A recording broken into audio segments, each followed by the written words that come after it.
Hello everyone. Recall in the last class we were discussing about Merkle trees and how they are useful in Bitcoin.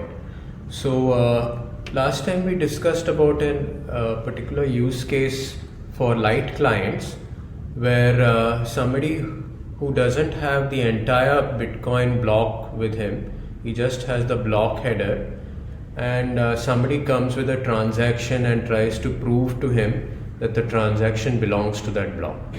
So that was one particular advantage. The light client didn't have to store all the blocks but just had to store the block headers, and still someone could prove that a transaction belonged there. So a similar use is there for a full client.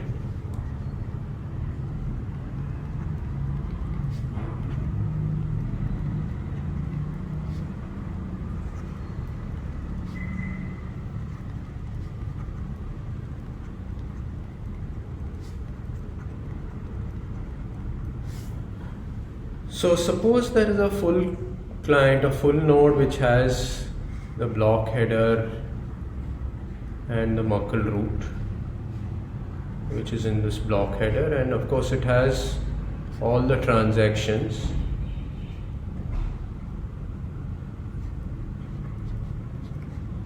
And it goes on like this. So let's say at the bottom of the tree we had transaction 1, transaction 2 and so on.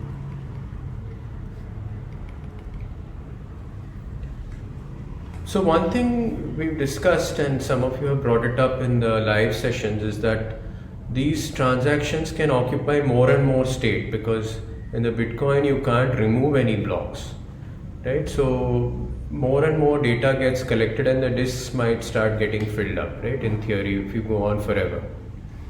But it so happens that after some time, certain transactions will not be needed. Let's say that this particular transaction is no longer needed. We'll see use cases of that a little bit later. So there is no need for somebody to keep this transaction. Okay.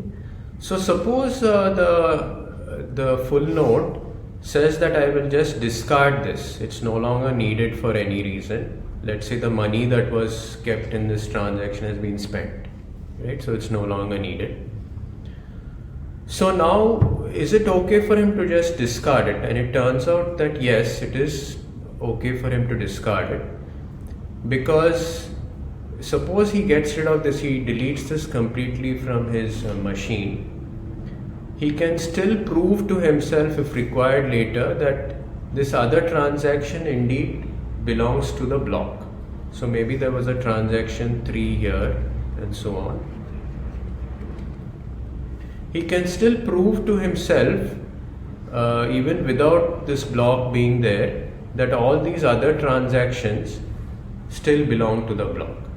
Okay, so he may have a doubt later on. For example, let's say that the transaction was tampered for some reason, and so he just have to go up the Merkle tree like we did earlier in order to ensure that these transactions belong to the block. If instead of storing it as a Merkle tree, suppose he had just stored, just taken the transactions all together, transaction 1, 2, 3 and so on, and he had just calculated the hash of all of these as a single bit string and stored that in the block, then he would not have been able to do this, because suppose he got rid of the second transaction and later on for some reason he wanted to ensure that the data that he had with him was correct, meaning that these transactions 1 and 3 and so on indeed belong to the block header which he had with him. He would not be able to reconstruct this hash with the missing transactions. Okay, so without these transactions, let's say he had eliminated 2 and let's say he had eliminated 5 and so on, he would not be able to take the remaining transactions he had and still calculate this hash which would have been stored in the block. Okay, so this method of using the Merkle tree has some advantages as opposed to just using this naive method where you just put the transactions together as a string and store the entire hash of that string in the block. So what do we have really Okay, so what do we have in a particular block header?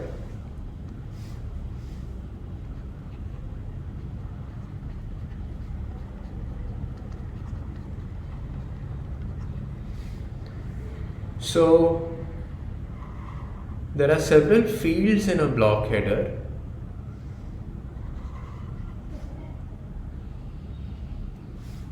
So one of course is the previous hash of the previous block. That has to be kept there. And then of course there is the nonce.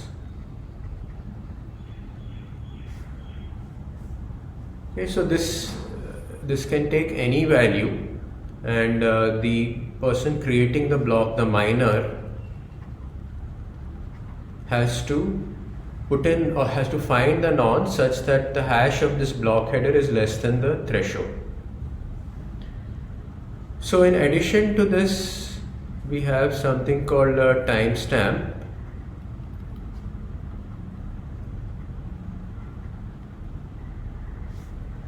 So the timestamp is used in an algorithm in order to find out the appropriate threshold. Okay, so we said that the hash of the block, let's say any block, has to be less than the threshold. Okay, and we'll see how these timestamps will be used later on in order to calculate what this threshold should be.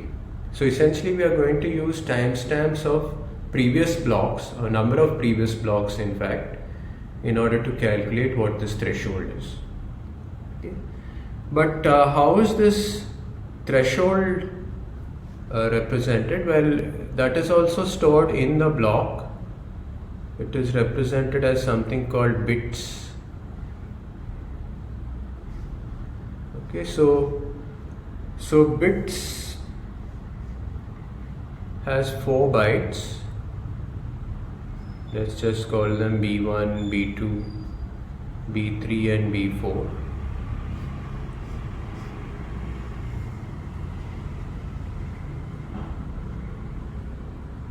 So 4 bytes, and of course we could have just used a 256-bit number for the threshold. I mean, that would be an easy way to do it, but Satoshi wanted to save some space, so he said, you know, we don't have all possible thresholds, but I mean we have a smaller representation using 4 bytes, but it would cover the range of thresholds that we would want. So these are 4 bytes, and the actual threshold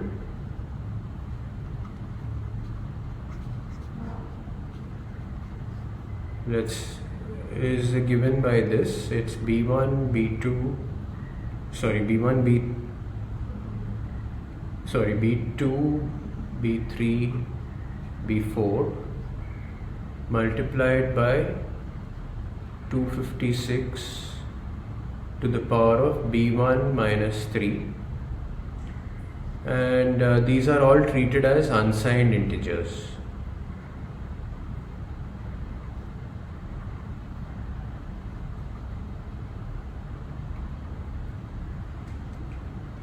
Okay, and so this is, you can see that you can get something between 0 and 2 to the power of 256. Okay, and but of course you won't be able to get all possible values, but this will give you enough sort of values in the range of interest, right? So how exactly we calculate the threshold, what is a valid threshold for a block, we'll look at later on. Okay, and it actually turns out to be very important. So besides the bits and the timestamp, of course we have the Merkle root.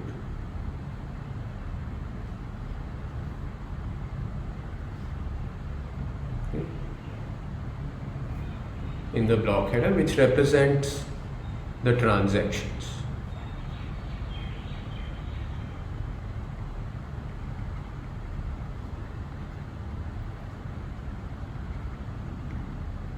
So let's move on to talk about some other aspects of Bitcoin. So Of course, it uses digital signatures.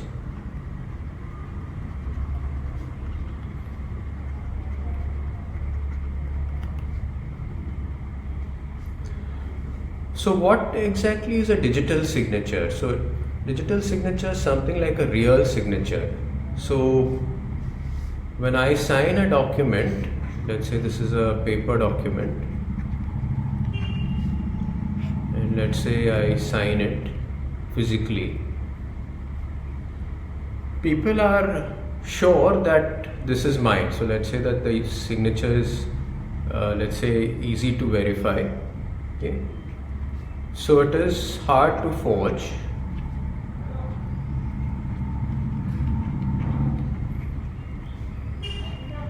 Easy to verify.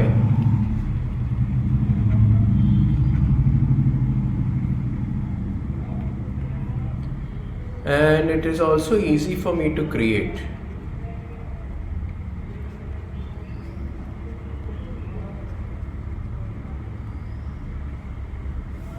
And we want similar properties for digital signatures. It should be very easy for somebody who wants, a person who has to sign it to create, very easy for somebody else to verify, but very hard for somebody else to create, somebody other than the person who's supposed to create the digital signature. So a digital signature scheme has 3 algorithms.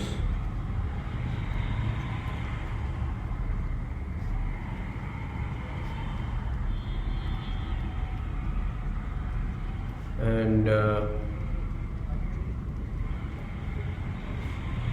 so first one, of course, is that you have to be able to generate a key pair.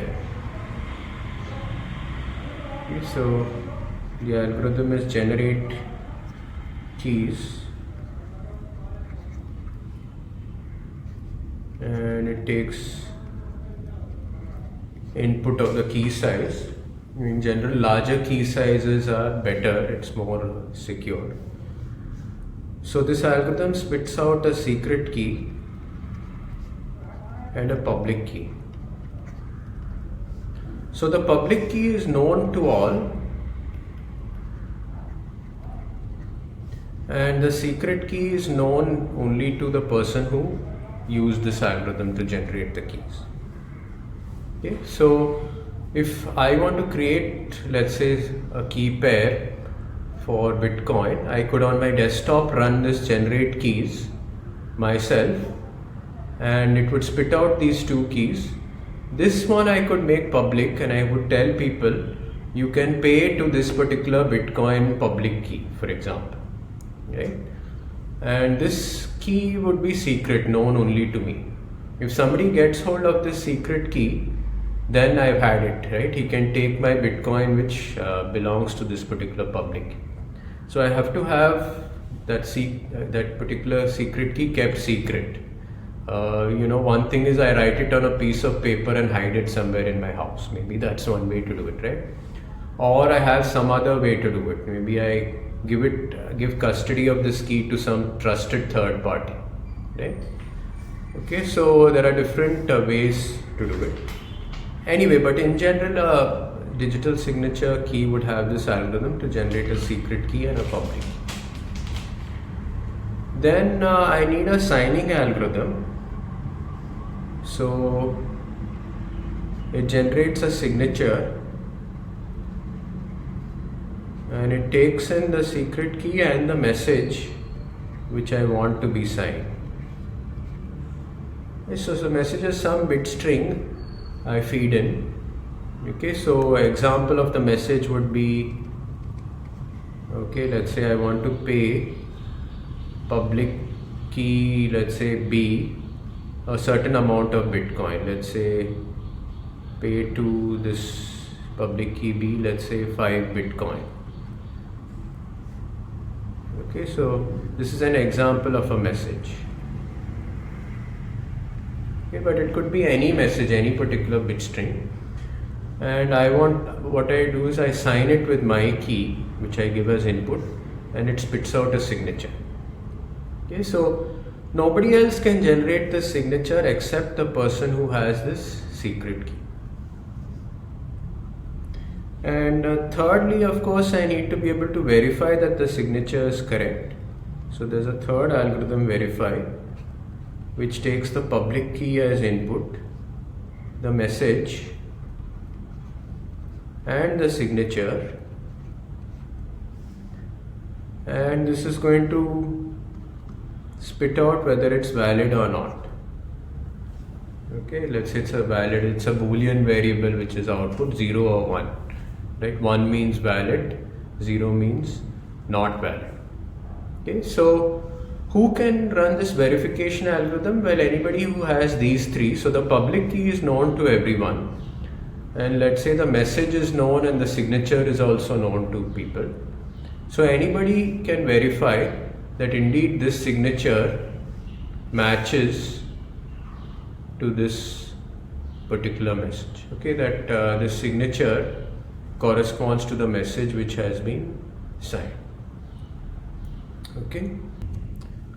So in Bitcoin, what digital signature scheme do we use?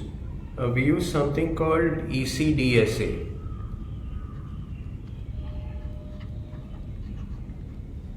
And that refers to elliptic curve digital signature algorithm.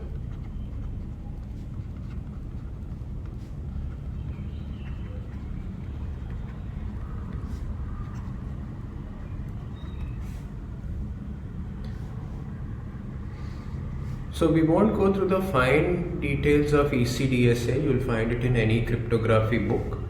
I think Professor Sarvanan's book on Bitcoin describes it in some detail.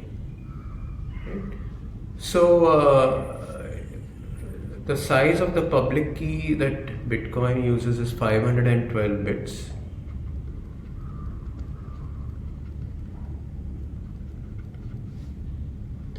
And the secret key is 256 bits. And the message to be signed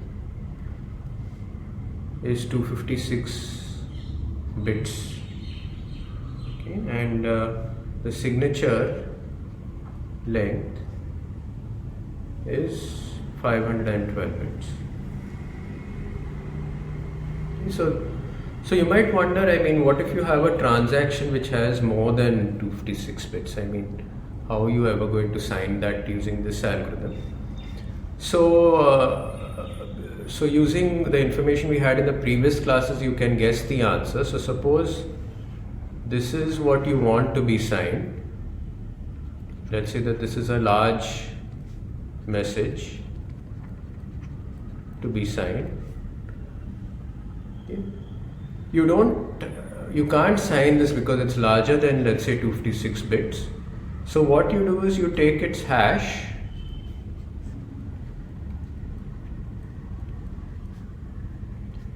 and you get a smaller message.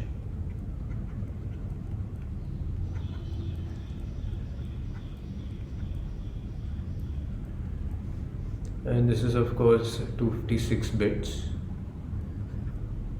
And you feed this to the sign algorithm. So of course this is the signature size. So the sign algorithm has to take the secret key and this message as input. Okay, and it spits out the signature.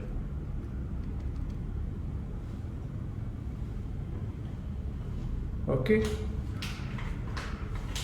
So let's see how we really use this elliptic curve signature in Bitcoin. So let's say that let's talk a little bit about transactions.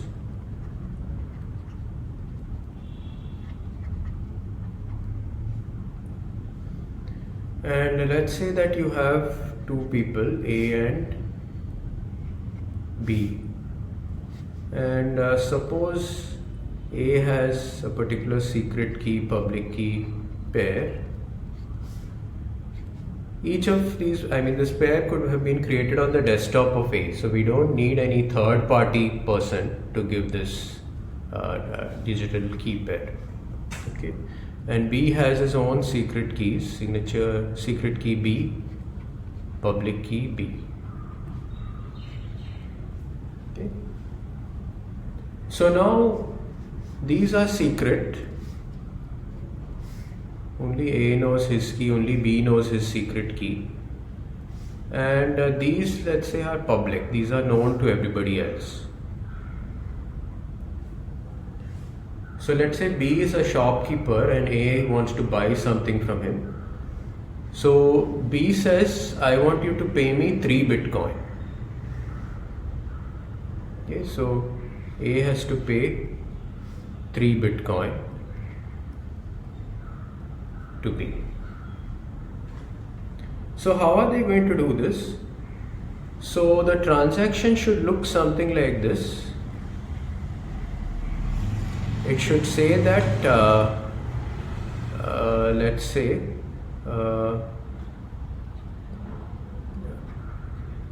public key A pays public key B, let's say 3 Bitcoin. Okay, that's the information that we would want it to have. Okay, it should have this information, but how do we know that A even has that much amount of Bitcoin? Right? So I could always generate, if I was A, I could always generate something which looks like this, and maybe I don't have any Bitcoin at all. Okay. So how is somebody, how are we going to verify that somebody has this much? Let's just write that down.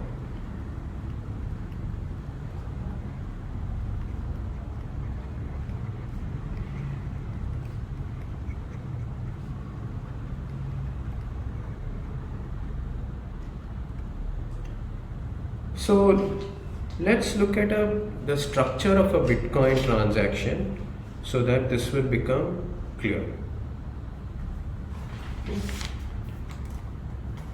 Okay, so obviously this sort of a transaction would have to be, if A indeed had that amount of money, it would have to be signed by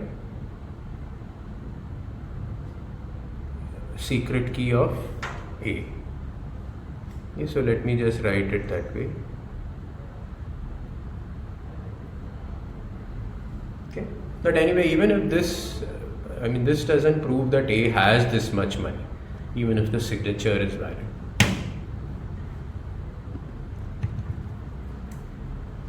So let's look at the structure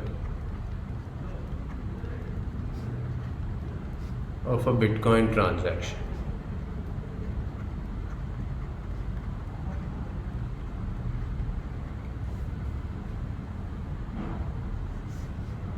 So a transaction looks like this. It has a number of inputs and outputs.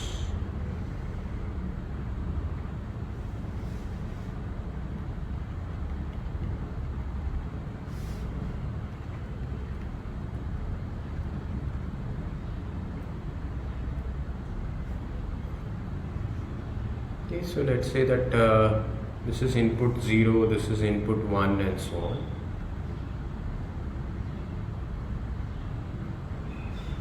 So inputs take money from existing earlier transactions. Take Bitcoin.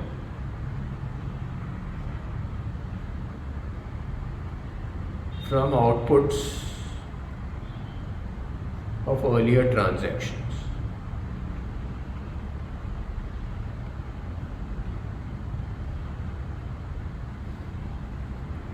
Okay.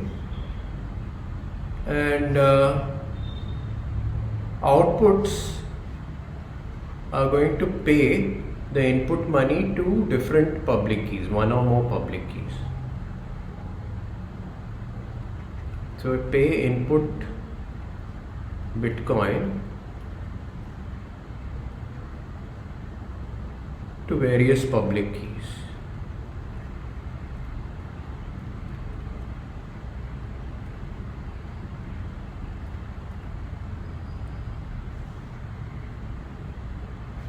So again, let's say there is output 0, output 1, output 2, and so on. Okay, so each of these particular inputs and outputs corresponds to some key pair, right? So so of course all this information is not in there. Obviously you're not going to put the secret keys anywhere over here, right? It's only known to the person who's supposed to have it. But just for clarity, I'll just write it down here. So let's say that this is secret key 0 of output 0, of this is of the output, and this is public key 0 of at the output,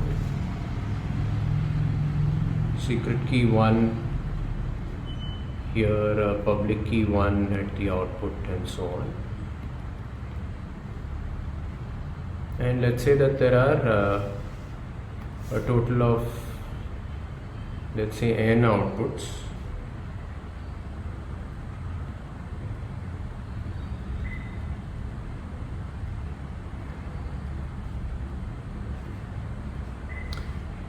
And of course the inputs also have some keys related to them. And I'm just going to put an I to refer to input.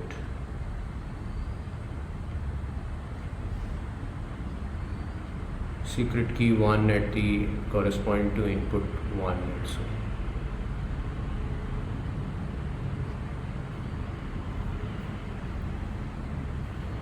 Okay, so in fact if you look into the fine details of Bitcoin, this can be generalized a little bit.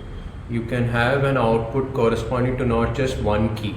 You can do fancy things like saying that I'm paying it to 3 keys, okay, and only somebody who has access to all the 3 different secret keys can spend it. Okay, but to simplify things, this is the most basic transaction that you can have, where each input corresponds to only a single public secret key pair, right, and each output corresponds to only a single secret public key pair, right? So what can I do with this sort of a transaction? Well, I can take input from a multiple number of previous transactions, and I can pay it to a number of different people. So in a single transaction, I can take from transaction 1, 2, 3, and I can pay let's say to different people, A, B, C, D, and so on. So let's look at a particular example. So suppose this is the blockchain. So I started with the Genesis block and so on.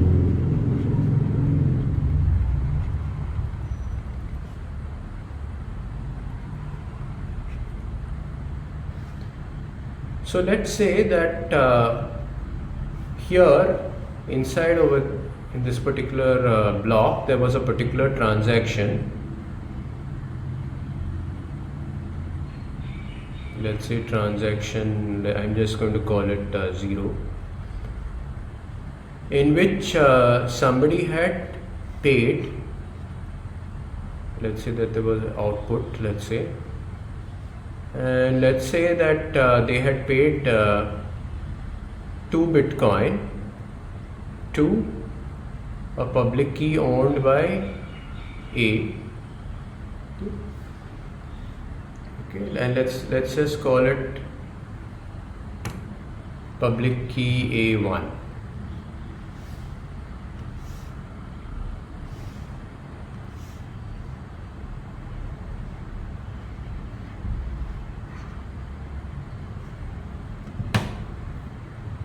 So somebody, let's say that we had this transaction, that block, and there were several inputs, and somebody paid, let's say there was a single output here in which said that 2 Bitcoin has been paid to public key A1.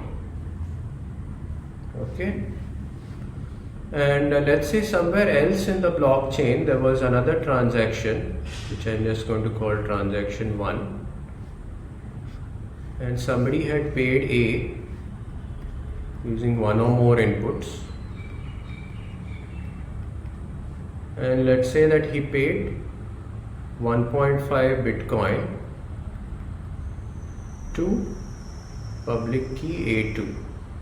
Okay, so A doesn't have to present the same public key always to anybody else, right? So if I am A, I can tell you, okay, pay to public key A1, and then I generate another key pair which creates public key A2, and I can present that particular key to somebody else to pay, right?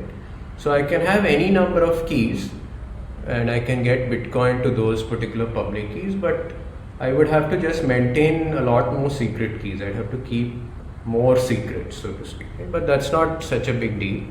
So you would expect in practice people to have multiple public keys. Okay, so this particular, all these transactions, let's say, have paid 1.5 Bitcoin to A2, public key A2. Now we want A to pay 3 Bitcoin to B. So let's see how he can do that. So this is the transaction that he has to create.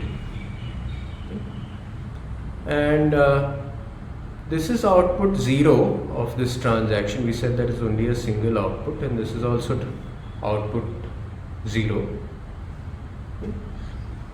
So now he wants to pay 3 Bitcoin to B.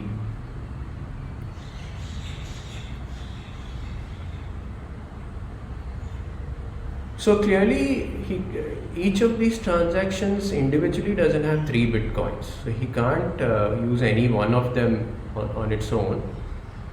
But together they have more than 3 Bitcoin. Okay, so what he says is he takes as input, these are his inputs. Let's say he takes this particular transaction as the first input, input 0. And he takes the money from this transaction as his input 1. Okay, so how does he identify these? So as you can guess, you have to use hash functions, right? You have to use a hash to identify it. So what you would do to identify this particular transaction is you would identify it by the hash of the block. Let's say that this is block K and this is block L. You would have to have, you wouldn't have the hash of the block, you would have the hash of the transaction. So you would have hash of this particular transaction. So every transaction is unique, and you might think, why is it unique? Can't you generate the same bit string, again and again? I mean, why can't I generate exactly the same transaction and broadcast it twice? I mean, and we'll see why each and every transaction in Bitcoin is actually unique. It can't be otherwise. Okay, so this is a unique identifier for this particular transaction. And in addition to that, you need to have an index, which in this case is 0. It's going to tell you which output.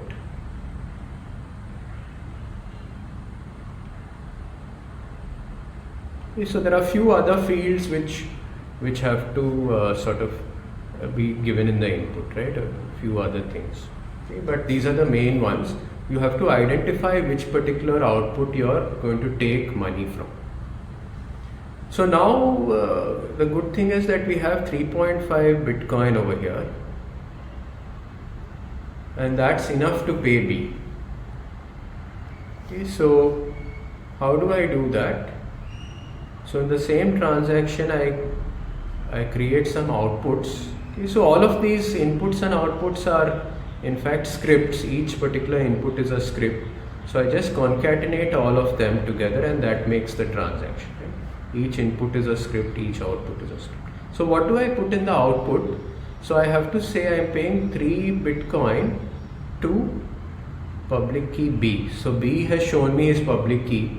Maybe it's stored as a QR code in his shop. So I just scan that in, right? And that gives me his public key. And I pay 3 Bitcoin to his public key. And that becomes output 0. Okay. Now there's a slight issue. Okay, this is fine. 3 Bitcoin is there in the input, so I can put that much in the output. what happens to the rest of the input? It shouldn't disappear, it shouldn't go waste. So what he could do, what A could do is that he could create another public key. Of course, he could reuse public key A1 or A2, but let's say that he creates a third one, and the remaining amount, okay, he could put here, and this is sort of like called the change address.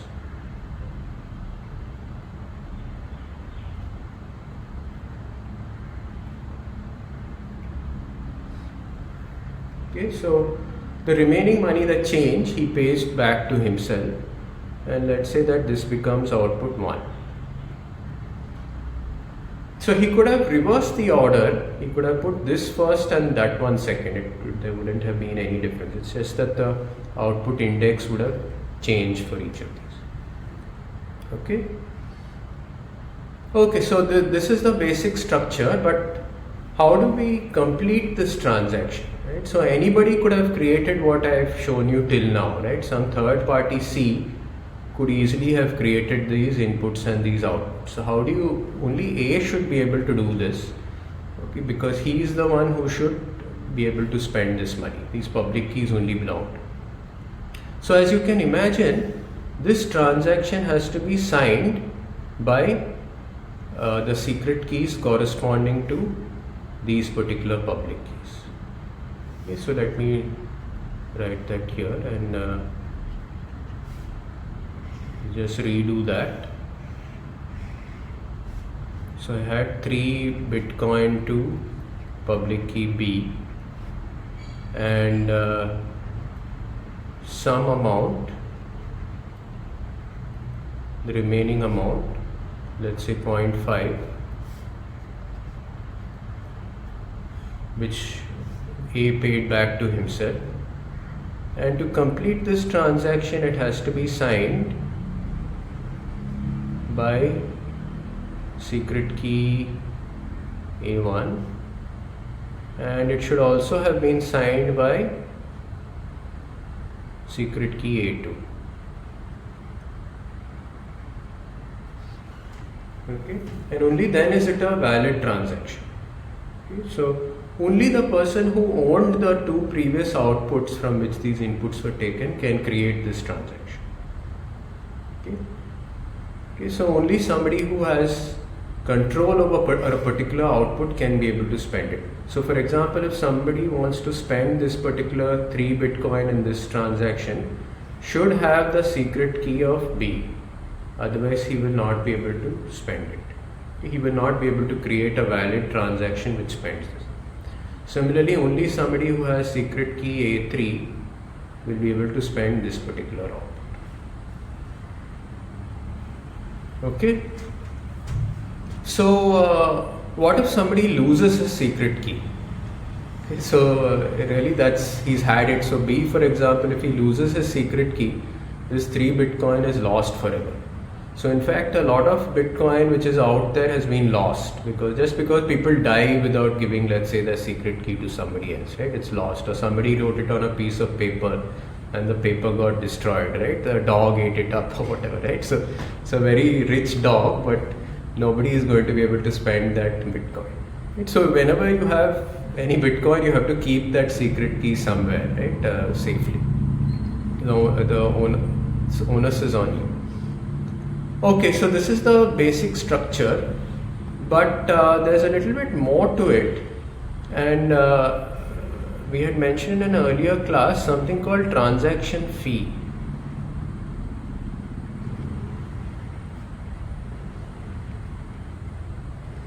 So suppose I create this transaction, it's not yet part of the Bitcoin blockchain. So let's say A has created this, he signed it correctly. This is a valid transaction, it satisfies all the rules. So what are the rules? I mean, as you can imagine, there are some basic rules that no output should be negative.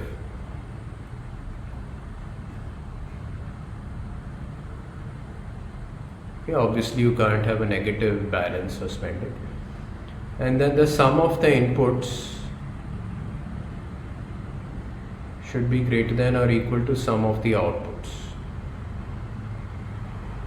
Right? That ensures that you can't create Bitcoin out of thin air. Right? Only people who have, you can only spend the money that's already there in the blockchain. Okay. So this is all sort of fine, and of course there are other rules. There are lots and lots of rules, in fact, and many of them you can find in Professor Sarvanan's textbook. But why should anybody include this transaction in his block? Right? People are creating blocks, they are doing mining, they are trying to find that nonce in order to solve the puzzle and so on. Why should they include your transaction in their block? So essentially, whoever is creating a transaction has to give them some incentive. Okay? And there are lots of transactions out there, and if there are too many pending, then only somebody who's offering more money to the miner, his transactions are going to get it. So how do I offer money here? So it's a little bit tricky because I can't put another public key here of the miner because I don't know who is the person who's going to create a block. Right? It's a random game being played. Let's say that there is X, Y, Z, whatever, right? They are all mining. These are all miners. Each of them has his own public key. And I have no idea who's going to win the next game. Right? So I can't put the public key of any particular miner and say that I'm going to pay the transaction fee to him. Okay, that's tricky. So what I want to do is I just create a transaction like this and I broadcast it in the network, and somehow whoever accepts this block should get that transaction fee. So how do I offer that? So it turns out to be straightforward, a very elegant solution as you would expect from Satoshi. So suppose Satoshi wants to pay 0.1 Bitcoin as transaction fee. So he doesn't put 0.5 there in the change. He collects only 0.4. Okay, and so the transaction fee is given by sum of input Bitcoin minus the sum of output Bitcoin. Okay, so in this case we had 3.5 here as input and 3.4 as the output, and this is equal to 0.1. So now A, who has created this transaction, is telling all the miners that if you include my transaction in your block, you can collect this 0.1 for yourself. Okay, and of course if A wanted to offer more, suppose he wanted to offer 0.2, he could have made this 0.3 rather than 0.4, and whoever was creating the block and including this transaction would have been able to collect that much. So what happens in practice is that you have transactions which are broadcast, and all the miners, let's see how mining takes place. So each miner has a set of pending transactions, and he's totally free to include any set of transaction in his block. It doesn't have to be the first one that he has, the first set of transactions he received. So let's say this is transaction 0, transaction 1, transaction 2. So these are all the transactions that he has. So if he was a greedy miner, what he would do is he would sort these in descending order of transaction fee. So let's say if I was a miner, this is how I would do it. So I am a greedy person, right? We are all greedy. Everybody in this class wants more and more Bitcoin.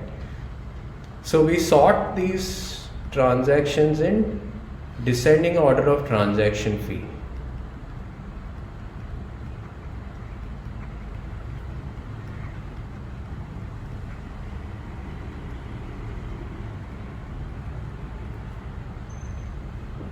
Okay, and Satoshi said I can only use, let's say, 1 MB. I can have a block size of 1 megabyte. So let's say I take as much as is allowed. Now, of course, Satoshi started with 1 MB, but the rules have changed a little bit now, so that you can have larger blocks. I think up to 2 megabytes or something like that.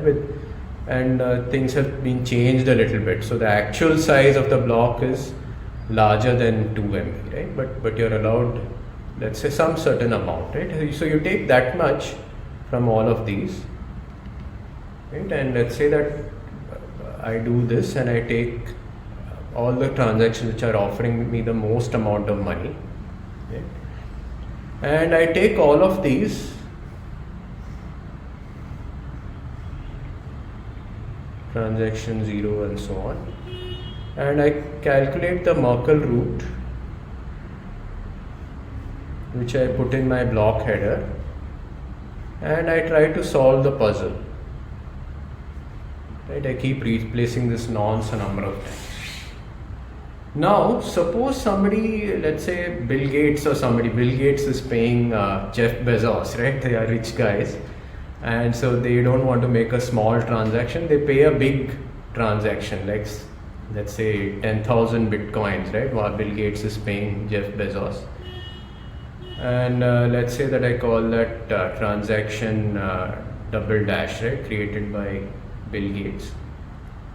So this offers a big transaction fee too. So now, of course, I am not happy with this because I want to take the transaction fee in this. It's offering me much more than what somebody gave. So what I could do is I could get rid of a transaction which was paying a low transaction fee and replace that with this particular transaction. Recompute the Merkle tree.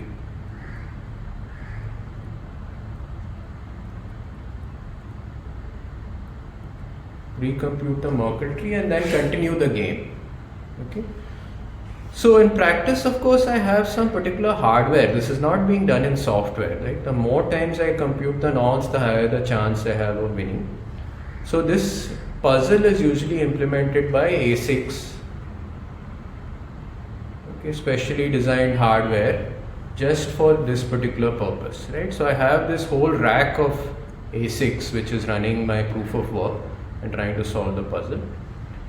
So even while I'm doing this recomputation, I can keep running the old puzzle, right, just in case I win it.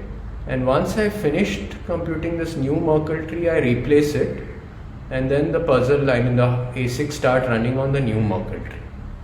Okay. So this is what a particular miner does. Now, how on earth does this miner actually collect this money? Okay, so all these particular transactions were created by other people, let's say, and they offered some transaction fee. But how does the miner really get it? So let's talk about the Coinbase transaction. So this is the transaction which actually gives the miner his money. So this is the block, and let's say, of course, the block has the header,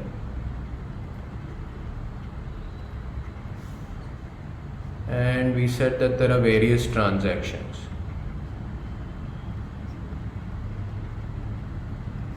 Right? So this is, let's say, where A pays 3 Bitcoin to B. And this is where, let's say, that Bill Gates paid Jeff, right, large amount, right, for whatever reason. Okay. And usually in Bitcoin, the rule is that the first transaction is the Coinbase transaction. That's the convention, and of course, a different blockchain system might have Coinbase located somewhere else. So Coinbase is the only transaction which doesn't have inputs. So all these other transactions have inputs and they cannot create Bitcoin.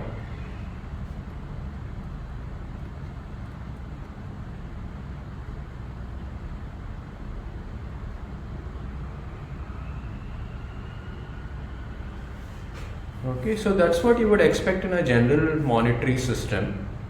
Somebody cannot create his own money. Okay, and Coinbase is special in that you can create money here. So it creates money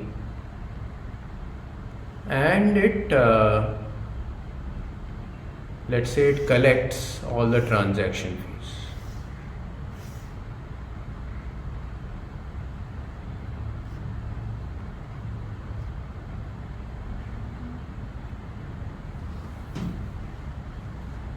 Okay, so what does this Coinbase look like? It doesn't have any inputs. It only has outputs.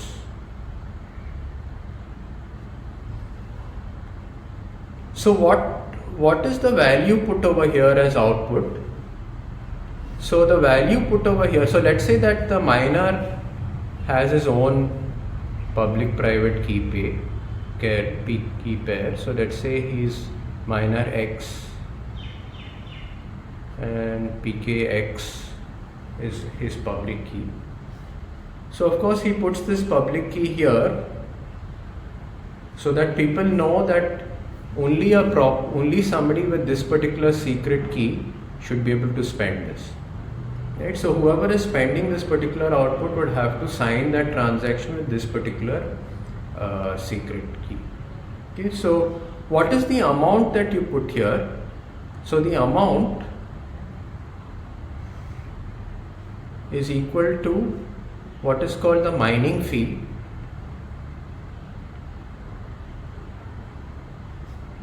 So sometimes this is called a mining reward.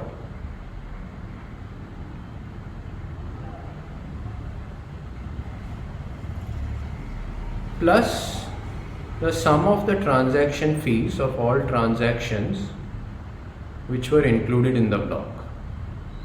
Okay, so Jeff Bezos's or Bill Gates's transaction fee, A's transaction fee, and so on. All of these can be added up.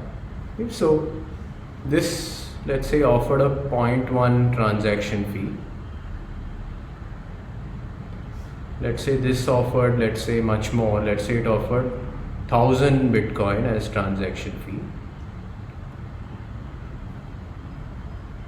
Okay, so all of those numbers are summed. Okay, so there is no reference given to those transactions. You just take sum of inputs minus sum of outputs for each of these, sum all of those up. Okay, so all of these are summed up and put in over here as the transaction fee. And mining fee is decided by the Bitcoin rules. So this is the money that is created out of thin air. So something like the RBI or the Fed in the US, they can create money. In Bitcoin, the miners create money using this mining fee. So it started out with 50 Bitcoin in Satoshi's days when Satoshi started it. And he said that every so often, every 4 years or so, this is going to get halved. So it became 25, 12.5 and so on, right? So this is called the halving. So you keep halving the amount of Bitcoin that is mined in every block over so. And so because of this exponential decrease, you can show that the sum of all the amount of Bitcoin which is created over time is upper bounded by some 21 million point something Bitcoin. So there will not be more than that much Bitcoin. So unlike central banks and fiat currency which can generate any amount of Bitcoin, whatever they feel like, any amount of fiat currency, in Bitcoin there is only a finite amount that can be generated. So that gives people confidence. There can't be hyperinflation over here. Okay? And of course the miner, he's incentivized to create this Bitcoin because of this mining fee. So let's suppose I think the amount is 6.25 today, and each Bitcoin is $10,000 or $12,000, whatever the amount is. It fluctuates every day. So this is a pretty good amount of Bitcoin, right? So that would be something like $70,000, right? If you generate a particular block, if you're able to find the nonce which is able to solve the puzzle, you get $70,000. That's a lot of money, right? Plus you get all the transaction fees. In this case there's a lot of transaction fees because Bill Gates generated the transaction. But in practice, of course, there's just small fry like you and me, and we offer something like okay, even 0.1 actually is a big amount of Bitcoin, right? It's something like $1,000 or $700, yeah, $1,000 or something. So usually people will offer much smaller than this, right? But it's still worth putting some transactions in your block because you get those fees, right? It's a non-trivial amount. Okay, so this is basically how a block is created and what transactions it includes. So some things which I haven't discussed till now. So how do you prevent a double spend?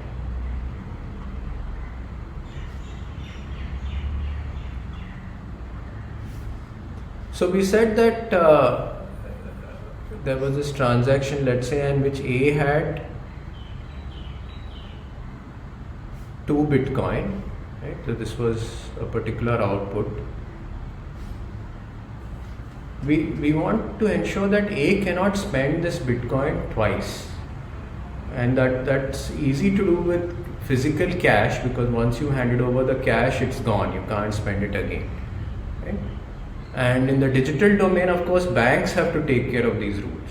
So if I have, let's say, a certain amount in my bank, 10,000 rupees, the bank shouldn't let me spend it twice. Okay, that would be unfair to everybody else and it would cause inflation and so on. Right? So the banks have to follow these rules, right? And if in case a bank does a fraud, then the bank people have to be held responsible, right? So there has to be a lot of supervision, and there have to be protocols to be put in place and so on, so that does not happen, right? So banks have their elaborate protocols which ensure that it doesn't happen. But how do we ensure it in Bitcoin? So we said that this particular transaction, this particular output is taken as input to another transaction. Okay? And the rule is that any output can be spent only once.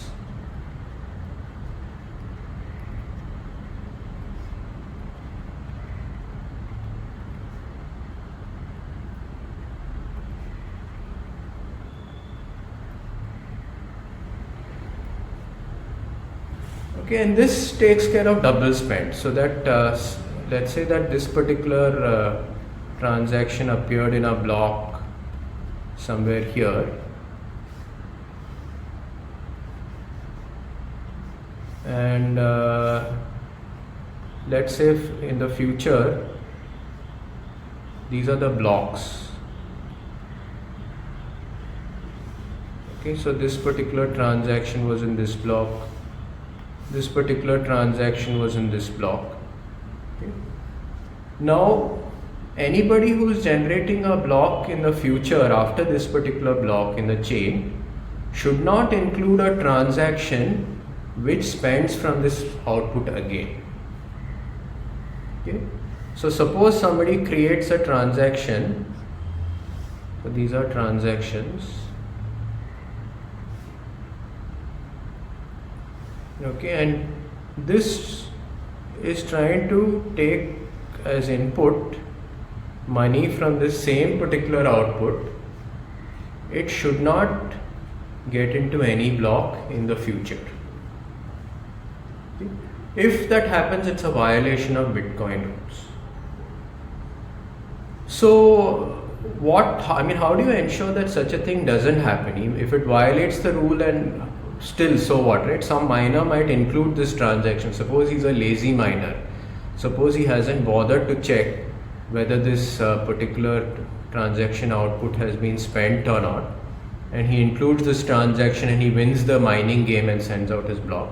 How do we ensure that that block doesn't get it, right? So the rule is that if there is any transaction in a block which violates a Bitcoin rule, then it is an invalid block and all miners should not accept that block. Okay, so let's just write that down.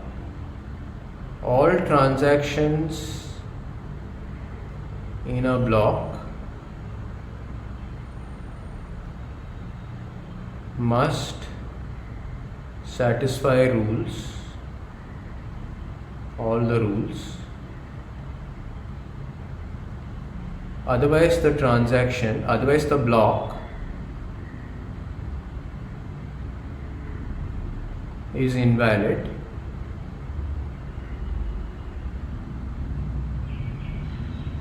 And the chain including that particular block, if anybody includes such a chain, that chain is also invalid.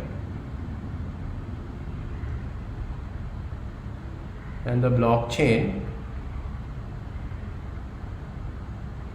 with block is invalid. Okay. So if at all somebody has to include this block, he has to first verify that all transactions in the block are valid and only then add it to his chain.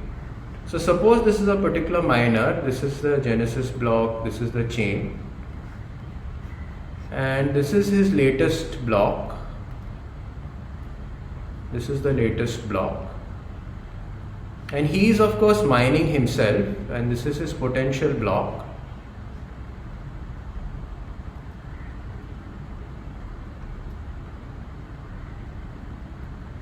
So he ensures that all the transactions in his block are valid. Okay, that they are only taking from transactions output which haven't been spent. Those are called UTXOs, unspent transaction output. So every transaction has to have inputs which are from UTXOs, otherwise it's an invalid transaction. Okay, any transaction which gets into a new block. Okay, so he ensures that all the transactions in his block have inputs which are UTXOs, right? And it satisfies all the other rules, right? That sum of outputs is less than or equal to the sum of the inputs and so on, right? So he is trying to create this block, he is trying to change the nonce here till he wins the game. Now a new block comes in. Let's say somebody else has created a block and broadcasts it. So this is the received block. He has to check that this block is valid first. So what he does is he checks that first of all it solves the proof of work. It solves the puzzle. Okay. Then he has to check that the transactions are valid. Okay, everything has to be valid, including the Coinbase transaction. Right? The Coinbase transaction should take the correct mining fee plus the correct, of course he doesn't have to, the miner doesn't have to take all the transaction fees, but it doesn't make sense to leave out any transaction fees, right? So usually they would take all the transaction fees available plus their full mining fee. Okay? So all the rules have to be satisfied, and if all the rules are satisfied, this block is accepted by this miner which he received from somebody else, and now he tries to generate a block pointing to this one. So he creates a new block, he replaces the hash over here, right? And all the transactions which were here he has to remove now from his transaction pool. So the pending transactions are called the transaction pool. Right, so all these transactions which were here, let's say that they corresponded to these transactions, they have to be removed and now he has to create a new potential block with some subset of transactions which are remaining in his transaction pool. Okay. So all these transaction pools are just created from transactions which are minor receipts, right? So if A pays B, C pays D, and so on, they just create a transaction and they broadcast it. All the miners just add those transactions to their transaction pools. They take a subset which gives them a good nice transaction fee, takes that subset, put it in the potential block, right? Create the Merkle root, put it in the block header, and then start mining, right? And if somebody else creates a block before them, they check that block. If it is valid, they add that to the blockchain and try to create a next subsequent block. Otherwise, if the block has a mistake in it, they just reject the block and continue mining, continue trying to generate this particular block. Okay. So you might think, why does this whole thing work? Right? I mean, it's actually quite a simple set of rules. You just solve this puzzle and it seems to do the job, right? But why would somebody not accept an invalid block? Well, the problem is that if this block is invalid, let's take an example. Suppose this block is invalid and this particular miner whom we are considering creates a block on top of it, then all other miners are going to reject his block also. Even if this block was valid, the chain itself was invalid because this block was invalid and he generated a block on an invalid one. So his block would be discarded by everybody else. So he's wasted a lot of time and a lot of money too, because it costs a lot of electricity to actually run this algorithm. So does it make sense in a game theoretic sense for anybody who's rational to be able to create an invalid block? If he's a greedy person, he wants to get the mining fee, which is quite a lot, right? $70,000 or whatever. Plus he wants the transaction fee. So why would he create a block on an invalid block? Why would he try to mine on a previous block which is invalid? So all rational miners will be greedy, they will want to make money. So they will only mine blocks on valid blocks. And that's what keeps the whole of Bitcoin running. So most people have invested lots of money, thousands of dollars or even millions of dollars on these mining hardware. So they are not going to waste their time including invalid blocks. They only accept valid blocks and they also only generate valid blocks. Okay, so pretty much we can be sure that the Bitcoin blockchain has only valid blocks. Okay? So you might still have a malicious miner who generates an invalid block. Okay, but it's very easy for somebody to check, somebody who, it doesn't take a lot of hardware to verify this chain. Because I mean, even in a day or two, you can verify the entire blockchain from Satoshi's block onwards, right? So I mean, anybody with even a reasonable laptop or desktop can easily verify the blocks, and he can discard any block which is invalid. Okay, so we've discussed a lot about how blocks are created and what is the structure of a transaction and so on. Right, and we'll continue our discussion with Bitcoin in the next lecture.